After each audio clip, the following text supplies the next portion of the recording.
Welcome to Horror Movies with TNA.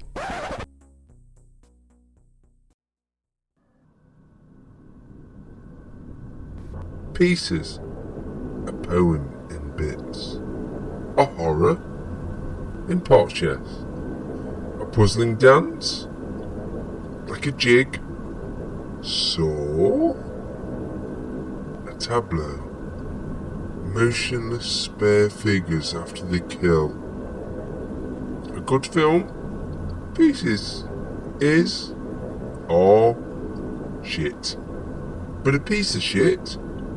Find out in our review.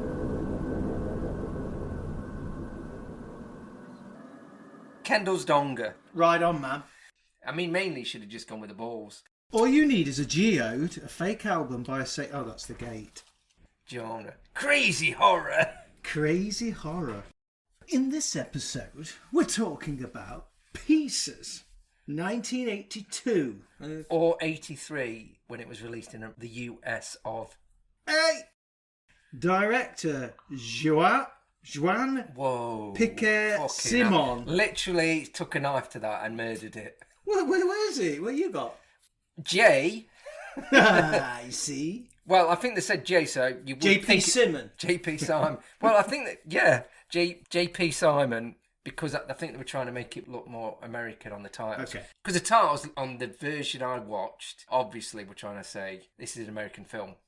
Fucking isn't. This director also brought us Slugs the movie. You know something? I probably would watch Slugs based on this. Off the back of this? Oh, that's Yeah, giving it. yeah.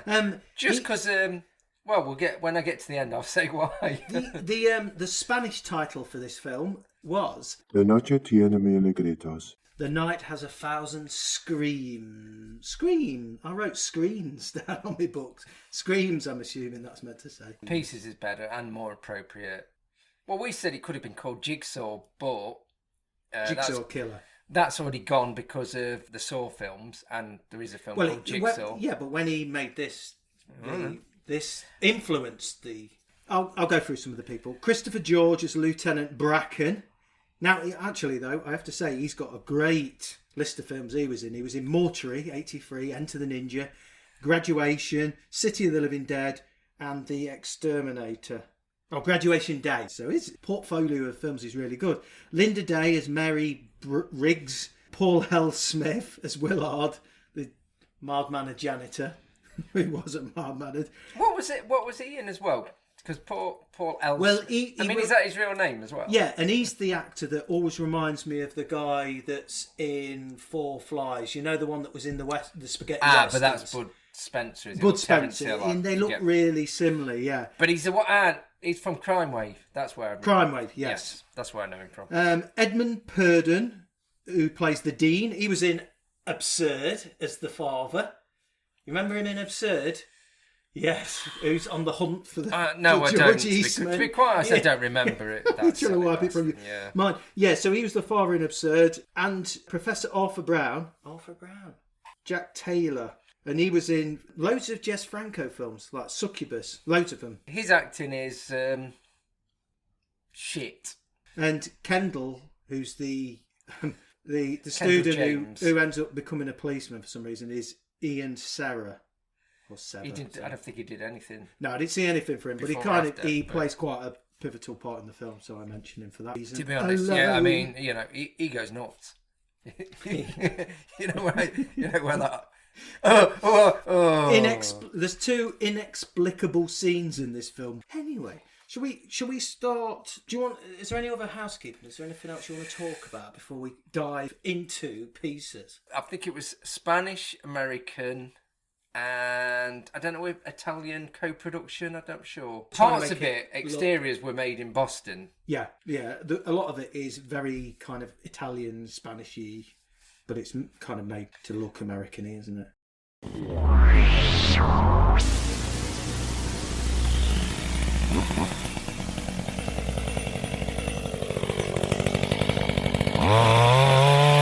The story begins. Let's start. Boston, 1942. An idyllic scene. Hey? 10-year-old Timmy is happily playing with his jigsaw puzzle, which his mum sees that the puzzle is pornographic. I think it even says pornographic as well. It's kind of like a nudie picture of a naked woman, isn't it? The jigsaw. Well, normally nudie pictures of naked women are naked Rather and naked. nudie. Yes. And she blows her top and orders him to destroy it. Well, yes. I like a good flashback, but this isn't one. I mean, yeah. So, obviously, you realise there's mental history in their family and it's going to carry on. She's overreact is one word you could say. Well, she's a handsome woman, but a strict disciplinarian. She's obviously been burnt by men in the past. She seems to have a lot of hang-ups. And her reaction to him playing with this jigsaw is quite over the top. Well, she smacks him one. She smacks him. She tells him to clear off, and then she throws his jigsaw all over the floor. Well, there's a bit where she opens a drawer and then shuts it again. Well, I think she's trying to clear out any other pornographic material that she then... It goes as bad as your dad or something as well, or your father. Yeah, you're just like your dad, and then she's clearing his house of any other pornographic material, so she's very upset. And he returns with an axe and destroys her, I thought. Well, yeah, I mean, it's quite a shock, because she's like, he just comes in with an axe and just starts chopping at her head. And Well, that's, to be honest, it's the best bit of probably all of the film in terms of shock value and even effects in a way. There's one bit where she also smashes a mirror, which is kind of key because it comes back slightly later in a terrible kind of slapstick scene which we'll get to. Yeah. Because it's quite a jarring bit where she smashes a mirror and it obviously traumatises the boy almost, it seems to, as well, at that young age. Yeah, he then proceeds to saw his mum into little pieces. Yeah, and you don't see that, it's off camera. But there's blood all over the room, isn't there? Yeah, but you see the chopping of the head, you see the axe come down, and then what I was noticing, as it's pulled out, you see it kind of spraying. So, in other words, you don't see the hits, you see the retraction. Then, in a kind of maniacal state, he sits down and continues to piece his jigsaw back together. Yeah, we kind of know that that's key from that point forward anyway. He hides himself away, and then, there's a local busybody who comes to visit, who calls the police. And when they discover the book, because first of all they discover the mum's head in a wardrobe, in a closet. Yeah. And then in the other closet, he comes out and he pretends that he's witnessed this horrifying murder. All you hear in the dubbing is, big man did it, or something like that in the back. But let's go back. So the bloke with the massive tash from the 1940s Boston opens a door, and it's quite a good effect. Policeman. Yeah. Yeah, the policeman opens the door, to the cupboard, and it's quite a good effect, mainly because they've got a real head, and they're obviously... She's inside a box, almost, isn't she? Yeah. He opens it, and you go, oh, right. And then he sort of shuts the door again, possibly because the effect is it's got the plastic head on there. But if you were a policeman, would you go, I'd open the door, all right, well, fair enough, and then shuts it again on the cupboard and goes... Maybe leaving the effects on display too long may... I think that might be a Don't reason. let them see it for too long. But then when he hears something, he goes, hang on a sec. And he draws his gun, and then the little boy goes, oh, big man, oh, I did it. Yeah, so obviously, then Timmy claims he witnessed the massacre. So he's nuts, but not that nuts. So but he does like nuts. Well, and as a result of that, he ends up being sent away to live with his aunt. And that's where we leave the flashback then. 40 years prior, and then we are thrust 40 years into the future. 40 years later, a gallow-gloved hand opens a box. So we see it from the point of view of the hand of the killer. Opens a box containing mum's bloody clothes and shoes and a photo. Yeah, that's the next bit we see. Yeah. And then we see Massiola and O'Donnell glass and mirrors delivery. They're delivering a big wonky mirror. Two guys and a roller skater rolls into it. This seems to stir something in our killer as it flashes back to the mum again, and he starts to piece the bloody puzzle together. So it kind of does trigger that. I think it's a psychological study. Can I jump to the spoilers right now? No, because you'll ruin the whole doesn't podcast. You'll ruin it more than we managed to do. Please don't. Right, well... So now, normally I write, we're a couple of minutes in, but we actually now go straight away to murder number 2. A girl studying in the park. Hang on, it's not a murder though. I suppose the mum was the first one. Oh, yeah, right. A girl studying in the park on campus has her head chopped off by a mass killer wielding a chainsaw. A great geyser of blood, a wave. I put Shogun assassin amount of blood, a gusher. It was a gusher. But she asked, what's his name, Paul Smith, the gardener. Because he's got the chainsaw, hasn't he? Yeah, and she goes, are you going to be long? Yeah. Well, no, actually, he asked the person that's doing the chainsawing. I don't think you see it as him. You don't see his face, but No, you but she's sunbathing with her bum out a bit. Yeah. Oh, you're going to be long? And he goes, oh, no, so I'll be fine. And you think, oh, it was just like red herring. Next thing you know, He's chopping her head off. Yeah, and he steals her head as well, it's worth mentioning. Paul L. Smith as Willard, the kind of groundskeeper guy, really heavy-handedly, the filmmakers try to suggest throughout the film he is the killer, to a point where he's kind of stroking his chainsaw and looking shiftily pretty much throughout the film. Yeah, it's really, really obviously bless done. him, he's not the best actor, but it kind of Oh, works. you wouldn't say it to him though, he's a big man. Yes, but the effect, the way it's obviously done, so she's got no head, so the way it's done is they buried her head under some grass, and because the rest of her body is there. Oh, yeah, she's kind of lying looks there. painful, and, yeah, she's and done it. She's I'm lying on her thinking, fucking hell. back, and then her head's obviously buried under the grass, to look like she's not got one. Yeah. Really painful, that did. I mean... Now we meet the cops. Lieutenant Bracken and Sergeant Holden want to talk to the Dean. Oh, come on, Dean. He's very posh, the Dean is. He says things like, Grace, hold all... No, I'm not going to do him. Anyway, there's a quick conversation we overhear from some students, and they have like this weird exchange with the prof, Arthur Brown, where one of the students is being quite sexually provocative with him, asking about her chest, pectorals. But actually, there's one bit where they're talking about, have you heard they've got a new waterbed installed in the training room? Why the fuck you'd have a waterbed anywhere in this? But then there's a bit later on that involves a which waterbed. is probably one of the better murders, even though... There's a very wonky knife, but... it's awful, that bit. Yeah. But anyway, the cops come in to talk to the Dean, and they involve the professor who's asked to take the cops round the campus. Are we going to go on about the dialogue that was said to the professor? I have... Shoot. Fucking crazy. It's not just bad, it's mental. All the way through the whether this is the original script or just the dubbing, and they've had artistic license, but they go crackers with it, don't they? They say the George Kennedy lieutenant and his mate, Bracken and Holden. Yeah, they talk to the professor and go, "Oh right, we've got a few ideas," and the professor mentions about someone that used to like have bits of schools or whatever, and he goes, "Oh, you don't think it's him?" And he goes, Holden says, we're buying clothes without labels and trying them on for size. What? Yeah, can't you just say we're just having a guess? Yeah, we haven't got a clue at the moment. The fuck are you talking about? It is a lot of that. They also say about Arthur Brown as well as like he's unmarried and lives with his mother, as if that's like he's definitely the killer. When he walks in, he kind of says. Well, that. They also mention later on that he's a homosexual as well. The dean does. Yes, it's quite dated in place. Yes, it's not great. He's gay. He lives with his mother, so he's suspect like, number one. Yeah. Then we've got Willard. But it is the dean saying this, which makes sense. So. I'm drawing.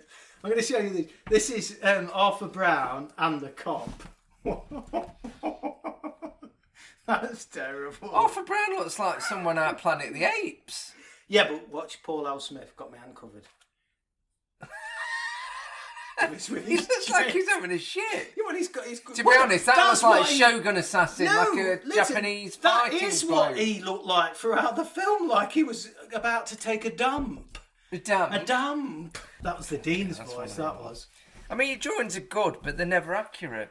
Each time we see the killer piecing together a body part on the porn puzzle, that's the part of the body he's after.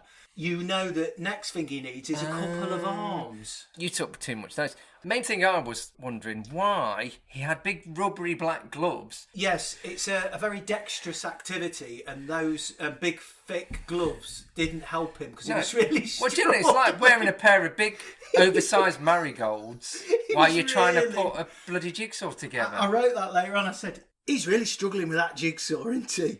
It dwells on it every time for far too long. But generally, I was thinking it's a bit fetishy. Looks like he'd had a wankathon, and then trying to put the puzzle together with his rubber gloves on. Because he's struggling and he's banging it in as well. Click it to place. Who played the killer was getting a bit annoyed. Fucking hell. Yes, those bits were a bit laboured. Stroke. Fucking annoying.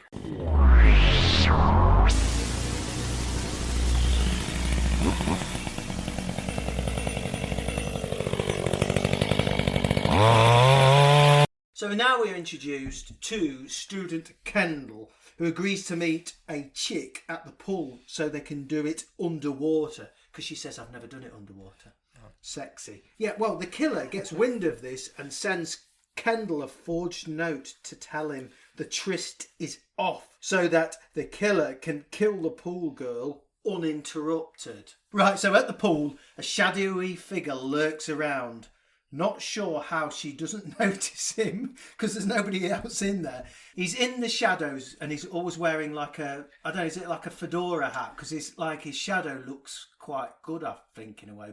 And he catches her with a net, one of the pool nets, doesn't he? Well, it's got a very long thing. I mean, so he creeps up and sticks it over her head. He plods up and plonks it on her head and then drags her towards the side and then drags her out the pool. If you think about it, you've got a net on your head and you're in a swimming pool. What would you do? You're being dragged to the side. Probably go underwater. She doesn't try and avoid being killed at any point in this scene, even when she's sat up on the side. Oh no, she's got dragged up by him onto the side of the pool, and then obviously, maybe she's a bit shocked and out of it. But then he starts his chainsaw up. He's plodding along, and she's just going, she's just sat there watching him walk slowly towards her. She's paralysed with fear. Yeah, she's paralysed with fear. We see nothing other than a swing of a chainsaw, although we do get to see the body later on. So there's no on-screen kill on this other than he raises up the chainsaw. We also, at this point, get to meet student Mario, who's kind of like Kendall's friend. He was great on screen, wasn't he? He every scene he was in, he stole without fail. You were drawn to him, wasn't he good? Well, when you say stole, it was definitely criminal. Can I say that his name in real life was Mario de Barros, and he was actually in Valley of the Guanji.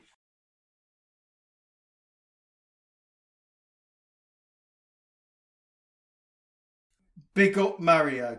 Willard arrives at the pool, and naturally he gets fingered for the crimes. You talked to me about the action scene where he battles with the police and Kendall. Oh, Willard is this? Yes. So, right, after finding the body parts, and he also sees a chainsaw with loads of blood on it. Oh, I must put my hand on this. I'm not going to pick it up, but I'll put my hand all over it. Yeah. Parts, and then goes, you know what I could do now? I could go properly fucking ape shit. Yeah. The cops, right, have a fight with him. The Keystone Cops, they're yeah. One gets pushed into the pool. I wasn't sure whether that was Lieutenant Bracken, which no, he had a uniform. He's got some brass balls to push the lieutenant into the pool. Kendall, because Kendall's there as well, and I think Kendall Minke. Yeah, and he appears with a plank. Where the fuck he's got that from? To twat the gardener as well. What? Where did he get that from? Kendall arrives. He turns up all the way through, doesn't he? Yeah. I know that's the start of him helping the police randomly, so Danny Kendall's already mixed up in it as well. So now we're going to the chat in the Dean's office after the... Oh no, hang on. I've got underlined dialogue, like I said. Oh, fucking Christ. Is that what he says? No. So the Professor A. Brown, touches it, and he goes... And I think this is even in GIFs, actually, so I'm not saying any bit of dialogue that everyone laughs at anyway. Bits of body parts to the right, chainsaw covered in blood to the left. Even a layman can see it was caused by this. Yeah, well, he does say, because the policeman says, can you go over and have a look if you think that those cuts could have been done by the chainsaw?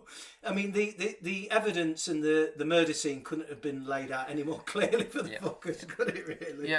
Yeah, you know. You don't have to be... Columbo. One more thing. You don't have to be... got a chainsaw and blood all over you. Yeah, you don't have to be Spencer for Hire to work that motherfucker out. You don't have to be Starsky and Hutch. Can we think of anyone? You don't have to be Cagney And or... Lacey. Oh, no, well, I'm good doing that.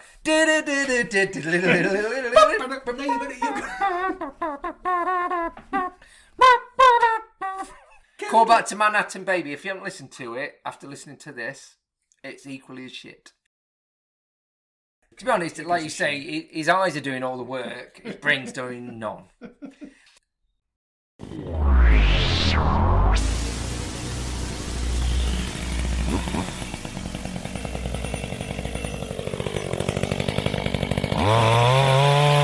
Kendall is asked to meet with the cops. Kendall is so useful in the investigation that they immediately make him detective superintendent, it seems. Makes no fuck. Again, it's not the... Oh, God!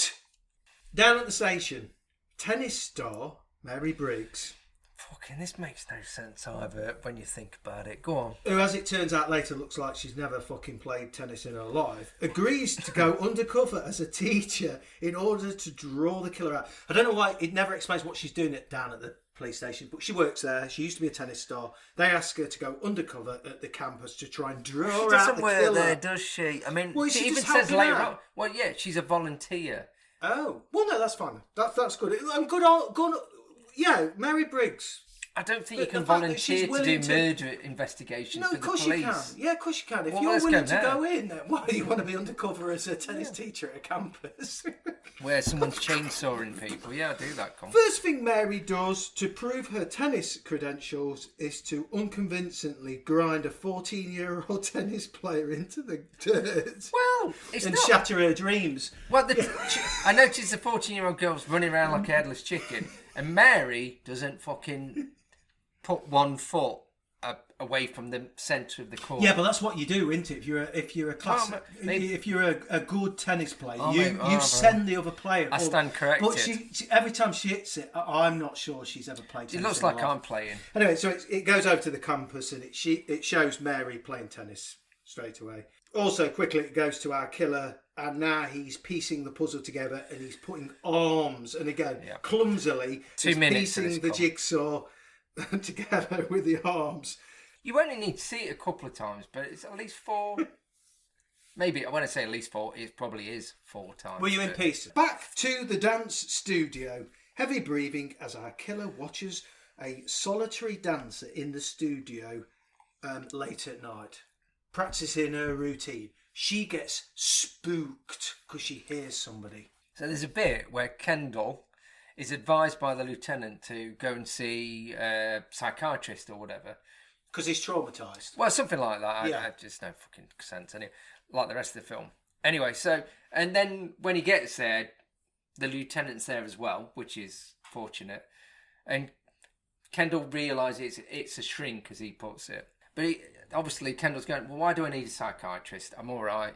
But the psychiatrist goes, well, maybe you know the killer and you don't know it, or whatever bullshit that he says.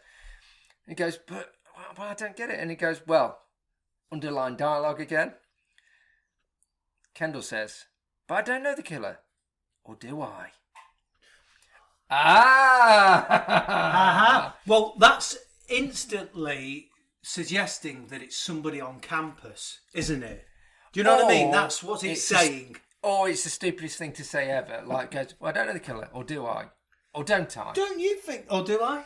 I don't. Or don't I? Do. I don't know. Well- 2.5 hours of that, bastard. Do I? £50 an hour. I don't know. Actually, it's more than that for a psychiatrist, I would assume.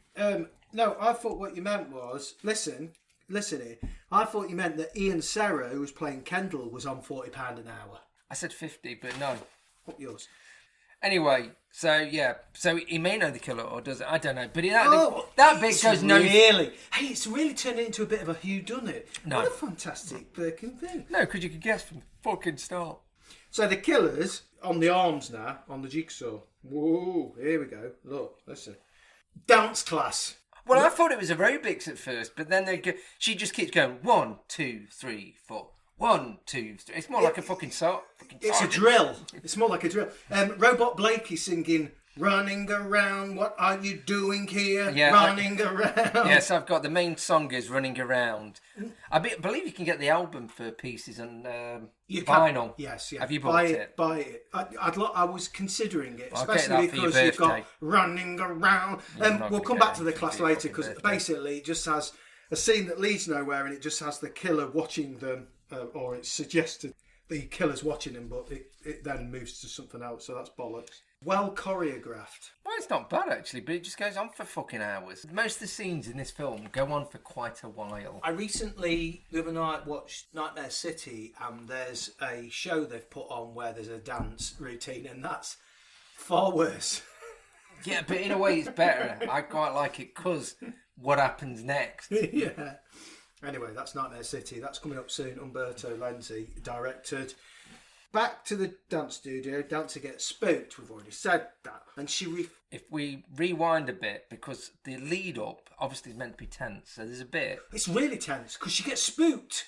So she puts her clothes on. She's got all her leotard. No, on. yeah, she's not naked. She's got leotard, so she starts dressing. Suddenly the music kicks into like properly, and generally it's just her sitting putting her clothes on. Not that quick either. I know, but it keeps switching back to the killer, slowly approaching. He walks through, and he's following. You say that, but it dwells more on her putting her clothes on with fast music. If they put that music on, that's the kind of... The urgency. Unknowingly, she runs into the killer at the lift. We don't see them. And she refers to them as Sir. That's a clue, Tony. Well, it mainly gives it entirely away, but carry on. And as they... because they go into the lift, and he's got the chainsaw behind his back. Oh, yeah, Jesus Christ. Well, he's obviously wearing all his black fedora and thing... His killer outfit. Yeah, and then and a chainsaw behind your back. Goes, what's that behind your back? Nothing. It's great. She doesn't even... It doesn't seem out of place for her, which, I mean, big up to her. And as he enters the lift, I'm giving away the big... Oh, really? I mean, Jesus Christ. Nah, come on. He's got a chainsaw behind his back, and as he enters the lift, she screams, and he lops off both her arms. Well, I've read these, and the chainsaw is clearly not even running. I'm fine with that. So he taps the left one, and then when you see her later, both of them are gone. Tap an arm with a chainsaw, it's coming off, mate. Yeah. I mean, that wouldn't really kill her, I guess, but it probably upset her a bit. Well, if she bleeds out... Well... If you've had your arms lopped off and you're left for an amount of time, you're dead. And also, it's very much a smaller chainsaw than was used earlier. So he's got a few of them, because you can't hide the massive one behind your back. It poke out. He might have a suite of chainsaws. 3/4 of an hour. That was murder number 4. In case you're keeping tabs. I've got 5 here. So you've got the mom. You've got the woman hitting the mirror. It's not murder, you're not counting that. That's a gentle incident. I still don't, to be honest, I'm discounting that because it makes no fucking sense to any of the story. That was just a happening. That was a trigger. 4. Oh, Kendall and the cops discovering the body, then Bracken and Holden arrive. Because the police turn up and Kendall's there suspiciously again. They arrive, discover the body, the police are throwing up. Kendall's giving out orders as well. This is where Lieutenant Bracken says to Kendall, he kind of asks him to help out with the investigation. He says, listen to this. This is great dialogue. I'm up a tree with this guy. I mean, man. I'm up a tree with this guy. I don't know what that means. That means he's out of his depth, so he needs to call on the expertise of above his depth. Kendall Minkcake, the student.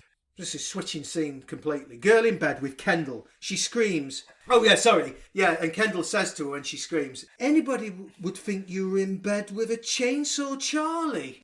But Kendall gets out of bed, looks out the window, and Mary's there. There's no hiding of his donga at all. No, he's completely naked, and Plums and Plonker are... Maybe they do that for a reason, so you know what you're going to miss.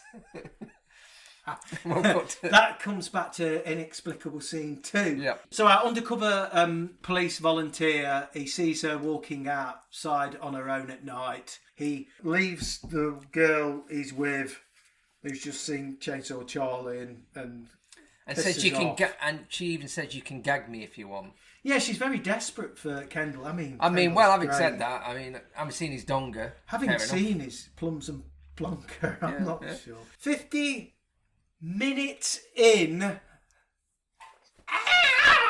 Kung Fu scene. You're right, then. Number 1. There's only one. Yeah, Kung so Fu scene. number 1 and only 1. Let's explain this. I I'm going to can't. explain it. Well, No, I am going to explain it slightly, which may take some of the... I know, it might be ruin it slightly. Go on, then. Producer Dick Randall of this film was making kung fu films in Rome at the time, and he asked Bruce Lee, who is, he's one of the... Oh, is that the guy that did it? Oh, right. Yeah, so he asked him to do a cameo in the film. There is no rhyme or reason for it. No. And that explains why he was drafted in, because he was already... It makes it worse. Not better. Worse, yes, who knows.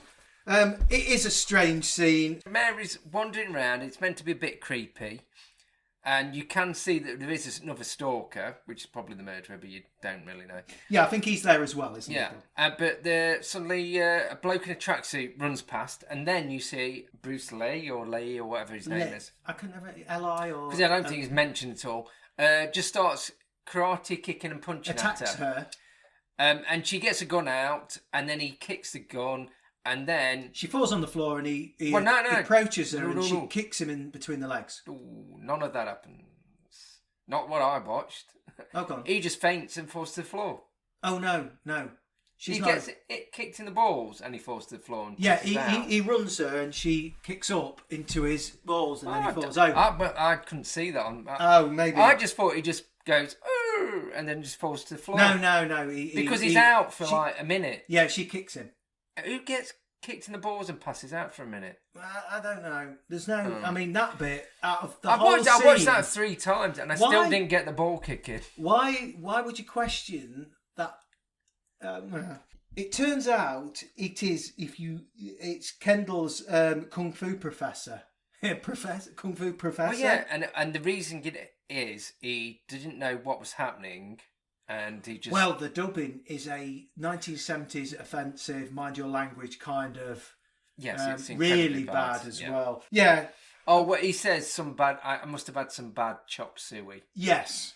Yeah. It's not good. It's not. Let's not dwell on... Yeah, but the scene in itself, if we look at it as a moment in time... It's fucking terrible. It's weird. I mean, the first time is amusing. The second time, I was kind of annoyed in a way. I threw my hands up in the air and I walked out the room. In that scene, when Kendall arrives to rescue her, his bike sounds like a chainsaw, which also gives Mary the willies, because she hears it kind of being revved up. Which I thought was, that's quite clever. But then she says, your bike sounds like a chainsaw. Yeah. Which kind of takes away the cleverness. They shouldn't have said that. But then I don't know how obvious it was that was implied anyway, so... Yeah. It sounds like a chainsaw.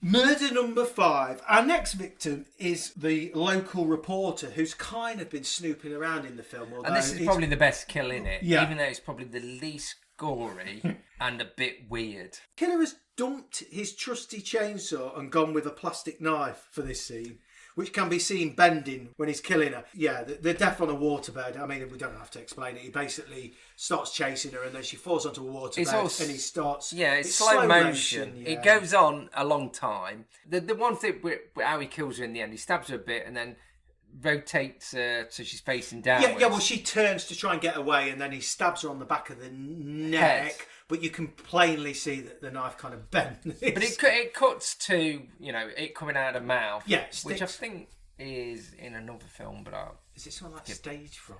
I think might be it's Stage Fright, probably in one of the Friday the 13th. And she gets killed to death. But in a way, it's a weird slow motion. And I didn't really notice the rubbery knife the first time, but when you watch it again, you go, that's awful. It's weird. Yeah. It's kind of a bit of a he probably sort of thought, this would be really good if I did this in slow motion with all the water splashing up and it's all a big blood red. Yeah, I think the director thought it was going to be far better cinematic. Than it actually turned out. Yeah, compared to the rest of the film, it is. Crikey. So we go back to Kendall walking Mary back to her apartment. He tries it on with her, but she's having none of it. And then Mario turns up in a mask and blows a raspberry at him. The puzzle's nearly done. We go to a girl in the locker room. Actually, she gets chased by the killer and then she pees herself, which I thought was a bit unnecessary. Yeah, and the girl is the one that Mary beat in the tennis. The tennis player. She's sort of playing tennis by herself. Here's the speakers come on with the music's playing really loud. Really loud, and it's sort of more of an anthem kind of noise. Yes, it's like marchy kind of tannoy music, isn't it? And it goes on all the way through. I think, does it go through the murder as well? I'm not sure. I think the idea is that the killers turn the music on to drown out anybody screaming and things like that. So again, he can. But it's kind of weirdly inappropriate, and again, what I would say about all of this film, there's no tension really in it. I don't think you ever feel scared or. No, I think it misses. You know these people are going to get killed. Slightly with that. Yeah. It's weirdly cut together, soundtrack, dubbed, filmed, produced, and edited. And this girl tries to escape, but ultimately she gets her lower half lopped off, which was the kind of final bit of the jigsaw as well. He's after the legs so that Timmy can put his mum's shoes on. Yeah, there's a little bit of a scene with that goes on a bit as well. And it turns out that they're the wrong size feet, so he should have done his fucking research better. So Timmy, shame on you cock knocker. And then when Mary and it is Mary, isn't it? The tennis. Yeah, because they're pouncing about with Paul Smith again. So they've let him out, and they want to try and turn the bloody music off. Finally, Paul L. Smith allows them to go into the locker rooms, where Kendall then discovers the body. Mary follows him in to find the remains of the girl, and she comes out and she says, "While we were fumbling with that music, the lousy bastard was in there killing her. Bastard! Bastard! Bastard!" And it's very over the fucking top. Yeah, great. But anyone that knows anything about horror films or GIFs will have seen this and probably never known what film it was from. Yeah, but all she was doing was volunteering. All she was meant to be doing was a bit of filing and helping out the police work. Then Lieutenant Bracken's talking to somebody on the phone, and he says that poor girl was alive when he cut her in half. She was still alive. I mean, the killer killed them. The killer killed them all when they were alive. That's how he makes them dead. Generally how it works. And by the way, the effect of her getting cut, so you do see the chainsaw going into a rubbery plastic. Oh, it was into a pig. It was into a pig. They used a pig for that scene. Really? Unless it was one of the other scenes, but I believe a pig was used. The killer realises that the feet of his last victim are not the right fit for his mum's shoes. So he's got to kill one more person. And this is probably his downfall. All right. Yeah, and this is where Mary then decides to go and see the Dean. In his private quarters. For some reason I'm not sure of, unless I missed something. Why did she see Dean? Does she know it's him or... No. Sorry, I've jumped to it. I think there's a scene where they are discussing things and he asks to see her in his quarters. I don't think at that point it's for him to kill her. There's no logic. No. Yeah, that's fine. No. It's not important. No. But this is the bit where the Dean says... watching your figure, I shouldn't have thought that was necessary. I don't think I'm doing that very well. This is the bit where in the scene, very early on, instantly, we realise that the killer is... Dean Gaffney. Yes, Dean. She goes in for a cup of coffee, doesn't she? And there's a really tense scene where... It's a really tense scene Not at all. where he's trying to drug her so that he can incapacitate her, so then he can saw her feet off or her legs or something. But Dean drugs Mary. It's him. Sergeant Kendall and Holden realise it's Dean and they race to rescue Mary. And the way they realise this, they read some files, someone changed their name that works at the college or whatever it's called. And then Holden rings up and finds out. And goes, oh yeah, that was the kid that Mum got chopped into bits. Yes. Oh, it'll be him then. Kendall. Well, he's about to chop her feet off after stroking her. Well, no, yes. Because she's totally paralysed and can't move from the drugs. Then Kendall wrestles with him because he's been hiding behind a curtain, wasn't he? He was hiding behind a curtain from everybody. And then Kendall and... she's eyeing the curtain. So Kendall picks her up. because she can't move, but she keeps kind of shifting her eyes towards the curtain where the Dean's hiding. Kendall eventually wrestles with the Dean, and then as the Dean's about to stab Kendall, the police charge in and shoot the Dean through the head. With a little red paint dot on his head. Now, we think that everything's over then. The killer's been killed. Mary's recovering. Yeah. As Kendall's talking to Lieutenant Bracken, a bookcase revolves open to reveal a patchwork body that topples on the camo. Yeah. That's about the only sort of jumpish bit. So we see It that... probably made me jump a bit, actually. Yeah, so we see that the killer, this is the monster he's been creating to kind of piece all these she's all bodies blue back and together. pieced up together. Yes. Quite good effects, actually, on that. You know. Yes, and it falls on Kendall and shocks him. Because he's just about to... I think they're talking about how Kendall could get used to this kind of business, and then he has a shocking scene where a body falls on him, so he realises maybe he's not quite ready. But then, so then you think, oh, that was a shock ending, which would have been fine. Inexplicable scene number 2. So, obviously the Dean's been killed, and you think we could end it there. There's the patchwork kind of jigsaw body still lying on the ground, and then Kendall reaches to grab his coat, and he steps across the body, and as he steps across the body, what should happen? He gets his balls punctured.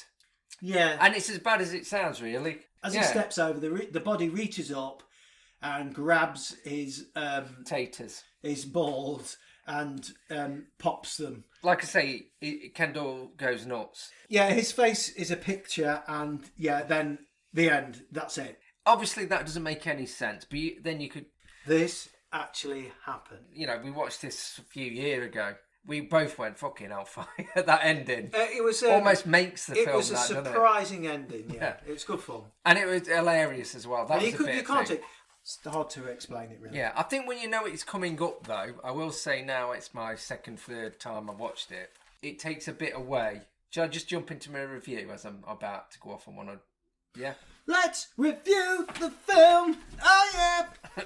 Yeah, the first time I watched it, I think I liked it a lot more because it was surprising, generally the ending, really. The murders and that, they're not suspenseful. You know, for a bad film, it's really good. I think with this, the way it's dubbed, the long pauses in... You could blame the dubbing, but there's long pauses you see on screen with Paul Smith where he's just stroking his chainsaw or looking wildly with his eyes out across something, or like Mary just staring into space. There's loads of bits. Doesn't make any fucking sense. And the dialogue, there's a bit, we've skipped past it, where the lieutenant's talking to the two young lads, Kendall and his mate. Mario. And he goes, have you got anything more to say? And it's silence. And he goes, okay, you can go. And you think... Yeah, the pacing is problematic, isn't it? It's almost like, I don't know, it's like improv-y kind of... But I'm sure it isn't. It's almost like, just fill space. I need to, lengthen this movie out. Anyway, I much preferred it the first time. It doesn't mean that it's shit. It's pretty close. I've given it 4, which I know sounds quite harsh. I think it's a good bad film. I think if you're watching it in the cinema with a lot of people laughing at it, and I know, I'm not that type of person that goes, oh, you just laugh at it. This deserves it because it's nuts. It doesn't make any sense, and thank you. It's balls, is what I'm saying. But it's not weird in a way that's, it's a bit scary. As a horror film, it's a thriller that's got gore in it. It's not scary, and it's not very good, but it's hilariously nuts. So it would have got like Keep 3. Going back to nuts. Yeah, it would have got 3 or something, but I give it an extra 1 because of the dubbing and the gaps and the bit, like the kung fu bit that makes no sense. So it gets an extra score for that. That's me done. 4. 4 out of 10. Yeah. Oh right. Yeah. Always is, isn't it? Yeah. Oh. Pieces. I still quite enjoyed it from the last time I watched it. I think it's still quite good fun. I always say this, for people who like these kind of films, it gives you everything you want. A few killings, a spray of blood. It's all good fun. There are the couple of scenes in there that, don't make much sense, but I think that's fine. I gave it... I think I didn't write it down. Are you making it up now? Yeah. Have you not prepped? No, not really, because I kind of mooching it over, and I didn't know. No, I haven't really. I think I'd probably give it 6. It's a good film of this type. Yeah, it's good fun. Would you watch it again? Yeah. In fact, when I watched it recently, I watched it a second time quite soon after, and I quite enjoyed it again. So, what do you make of that then? Okay. So I'd give it 6. I think it's I think for anybody who hasn't seen it, based on people who actually like this type of film, I'd recommend it. I think it's good fun. So I'd say 6. It's good fun. Yeah. That's Pieces, isn't it? That's Pieces. So, as usual, enjoy. And if you've got any suggestions or totally disagree with us or agree with us, smash in. I think we're on Twitter and Instagram, though I don't know what I'm doing. Yeah, we need help. As you can hear. All right, then. Right.